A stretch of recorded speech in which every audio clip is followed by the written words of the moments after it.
Assalamualaikum warahmatullahi wabarakatuh. Alhamdulillahirabbil alamin. Assalatu wassalamu ala asrofil anbiya'i wal mursalin wa ala alihi washabbihi ajmain. Allahumma shalli ala Muhammad wa ala ali Muhammad kama shallaita ala Ibrahim wa ala ali Ibrahim innaka Hamidum Majid. Allahumma barik ala Muhammad wa ala ali Muhammad kama barakta ala Ibrahim wa ala ali Ibrahim innaka Hamidum Majid. Yang pertama, marilah kita selalu bersyukur kepada Allah karena atas berkat rahmat dan karunia-Nya kita masih dilimpahi keselamatan hingga saat ini. Selanjutnya, marilah kita selalu berdoa kepada Allah agar selalu tercurah salawat beserta salam kepada Nabi kita, yakninya Nabi Muhammad SAW. Baiklah, sebelum saya memulai presentasi saya pada hari ini, pertama-tama yang sama-sama kita hormati yakninya Bapak dan Ibu pengampu mata kuliah Manajemen Humas, yaitu Bapak Dr. Hanif Al-Qadri dan Ibu Melika Setiawati. Semoga Bapak dan Ibu selalu diberikan kerahmatan dan kelimpahan serta keselamatan oleh Allah Subhanahu wa taala. Selanjutnya kepada teman-teman sesi 64 dan 65 di mata kuliah Manajemen Humas ini. Semoga kita selalu diberikan keselamatan dan kelimpahan rahmat oleh Allah Subhanahu wa taala. Baiklah, perkenalkan saya Miftah Fauzia dengan NIM 220021113 dari Departemen Administrasi Pendidikan. Pada kesempatan kali ini, saya ingin mempresentasikan materi perkuliahan manajemen humas, yakninya materi tentang public external dan strateginya dalam aktivitas public relation. Sebelum itu, saya ingin menyampaikan tentang pengertian public external. Public external adalah individu, kelompok, maupun lembaga yang berada di luar organisasi, namun ia memiliki hubungan dan keterkaitan dengan lembaga atau organisasi tersebut. Public external itu memiliki hubungan atau kepentingan yang ternyata berpengaruh bagi kesejahteraan ataupun bagi berjalannya lembaga ataupun organisasi tersebut. Artinya public external ini penting dijaga hubungan baiknya oleh public relation atau oleh lembaga tersebut. Public external ini bisa berupa pelanggan, konsumen, pemasok, pesaing, pemerintah, media, dan lain-lain sebagainya. Sebagai contoh, public eksternal yang relevan untuk sebuah perusahaan makanan yang mencakup pelanggan yang membeli produk mereka, pemasok yang menyediakan bahan baku, komoditas lokal yang berpengaruh oleh kegiatan perusahaan, serta media yang meliputi berita perusahaan tersebut. Artinya, secara sederhana, public external itu adalah orang yang berada di luar lembaga. Dia tidak memasuki lingkungan kerja atau tidak masuk ke dalam lembaga tersebut, tidak ada dalam struktur lembaga tersebut, namun ia ternyata berpengaruh untuk berjalannya efektivitas lembaga tersebut. Materi kedua yang ingin saya sampaikan yaitu media dari seorang public external. Dalam dunia public relation, media public eksternal memegang peran sentral dan peran penting dalam membentuk citra dan persepsi organisasi di mata publik. Artinya, public relation ini media yang digunakan untuk kita untuk membangun hubungan baik dengan public eksternal itu ternyata sangat pengaruh dan penting karena ia mempengaruhi citra dari lembaga atau perusahaan kita ini.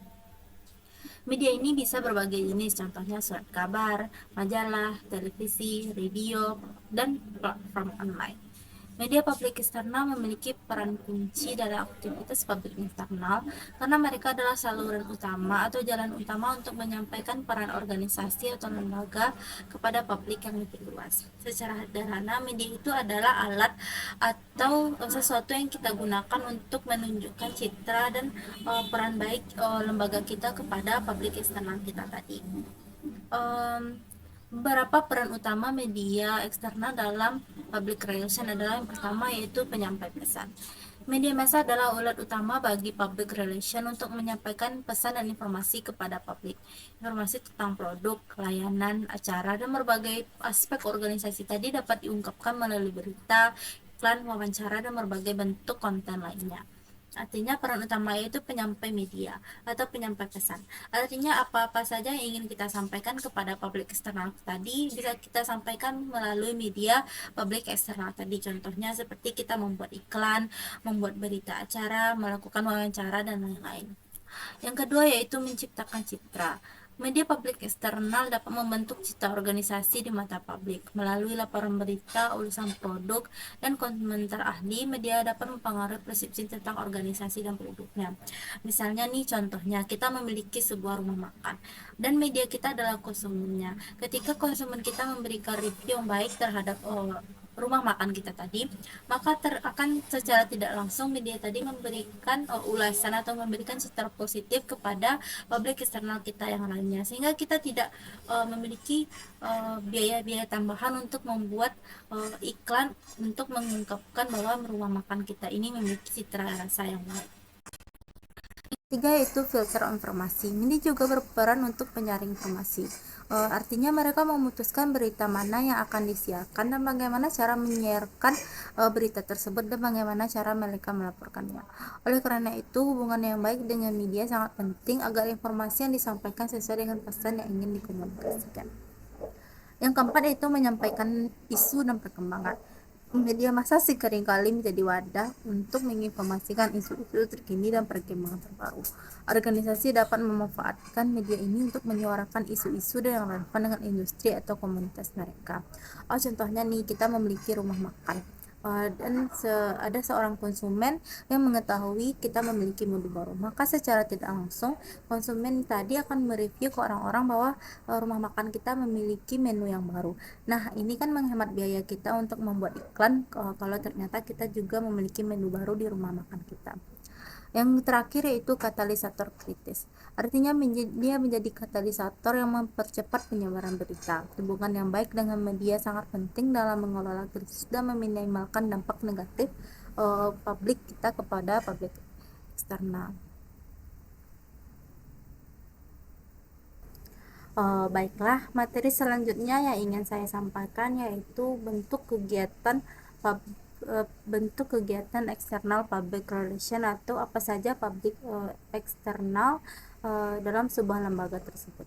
Yang pertama yaitu hubungan dengan pers atau press relation, yaitu artinya seorang public relation menjalin hubungan yang harmonis dengan pers atau berbagai perusahaan media, baik cetak, daring maupun elektronik. Sebagaimana yang kita tahu, media itu merupakan cara atau alat yang digunakan oleh lembaga atau perusahaan untuk menyampaikan citra ataupun berita yang ingin disampaikan kepada publik eksternalnya sebuah lembaga. Oleh karena itu, seorang public relation harus menjaga hubungan baiknya dengan media agar mereka mau dan mampu untuk menerbitkan berita-berita yang meningkatkan citra public relation atau lembaga kepada publik eksternalnya. Yang kedua yaitu hubungan baik dengan pemerintah atau government relation. Artinya ini mengarah pada upaya sebuah lembaga untuk menangani berbagai peraturan pemerintah yang berkaitan dengan organisasi atau perusahaan. Contohnya ini bagaimana kita mengajak ataupun bagaimana kita mempengaruhi pemerintah agar memberikan kebijakan yang menguntungkan bagi lembaga atau perusahaan kita. Yang ketiga yaitu hubungan dengan public pelanggan atau customer relation. Artinya public relation harus menjaga hubungan baik dengan customer atau pelanggan. Ceritanya hubungan yang harmonis ini antara perusahaan akan membuat pelanggan loyal dan tetap memiliki motivasi tinggi pada produk, merek, dan layanan yang akan kita berikan kepada mereka. Selanjutnya adalah hubungan dengan masyarakat atau community relation. Nah, opini publik itu sangat berpengaruh terhadap citra dan perusahaan. Artinya jika ada saja opini ataupun citra yang buruk terhadap masyarakat, tentu masyarakat akan berbondong-bondong meninggalkan lembaga dan organisasi kita, dan hal ini akan menjadi buah bibir dari mulut ke mulut, sehingga opini masyarakat tadi sangat penting bagi kita untuk tetap dijaga baik. Nah, seorang public relation harus menjaga hubungan baik itu dengan masyarakat agar masyarakat selalu memberikan citra positif dan penilaian positif terhadap kita. Hubungan selanjutnya yaitu hubungan dengan pihak pemasok atau supplier relation. Pihak relation atau pihak supplier itu bertugas memasok berbagai kebutuhan organisasi. Artinya jika kita tidak bisa menjaga hubungan baik dengan supplier kita, maka tentu mereka tidak akan mau lagi bekerja sama dengan kita, yang mana nantinya akan menghambat kerja lembaga dan perusahaan. Dan hubungan yang terakhir yaitu hubungan dengan pihak pendidikan atau educational relation. Artinya ini membina hubungan baik dengan institusi pendidikan sebagai upaya membentuk dan meningkatkan citra positif dari perusahaan. Baiklah, materi selanjutnya yang saya ingin sampaikan yaitu bentuk kerjasama dengan pers atau bentuk hubungan dengan pers. Yang pertama ada itu konferensi pers atau pers conference, yaitu pertemuan kontak khusus dengan pihak pers yang bersifat resmi atau sengaja diselenggarakan oleh penyelenggara atau pejabat public relation yang bertindak sebagai narasumber dalam upaya untuk menjelaskan suatu rencana atau permasalahan yang saat ini sedang dihadapi. Biasanya jumpa pers ini dilakukan secara tertutup. Yang kedua yaitu pers talk, yaitu sejumlah wartawan yang telah dikenal baik dengan public relation diajak wisata kunjungan ke suatu event khusus atau keluar kota bersama dengan pejabat instansi untuk meliput secara langsung mengenai kegiatan tersebut, misalnya tentang pembukaan pabrik, kejadian atau peristiwa yang menimpa perusahaan dan lain-lain. Yang ketiga yaitu pers reception, yaitu berupa jamuan pers atau wartawan yang bersifat sosial atau untuk menghadiri acara resepsi atau seremonial tertentu baik berupa formal maupun informal. Ada juga melalui event-event olahraga bersama atau kumpul bersama, acara ulang tahun perusahaan atau acara keagamaan. Hal ini untuk melatih dan mengakrabkan antara wartawan dengan public relation. Yang keempat yaitu ada press briefing, yaitu jumpa pers resmi yang diselenggarakan secara periodik, biasanya pada awal atau akhir bulan atau tahun oleh public relation. Pertemuan ini mirip dengan diskusi atau dialog, saling memberikan informasi dan masukan yang cukup bagi dan penting bagi kedua belah pihak. Dan pihak pers biasanya diberikan kesempatan keseluruhannya untuk memberikan dan bertanya tentang informasi dari lembaga atau perusahaan. Baiklah, materi selanjutnya yang ingin saya sampaikan yaitu bagaimana strategi dan aktivitas seorang external public relation dalam menjaga hubungan baik dengan public eksternalnya. Strategi atau aktivitas yang pertama yang dapat dilakukan oleh public relation tadi yaitu publication. Setiap fungsi dan tugas seorang public relation adalah menyelenggarakan publikasi atau menyebarluaskan informasi melalui berbagai media tentang aktivitas atau kegiatan perusahaan atau organisasi yang pantas untuk diketahui oleh publik.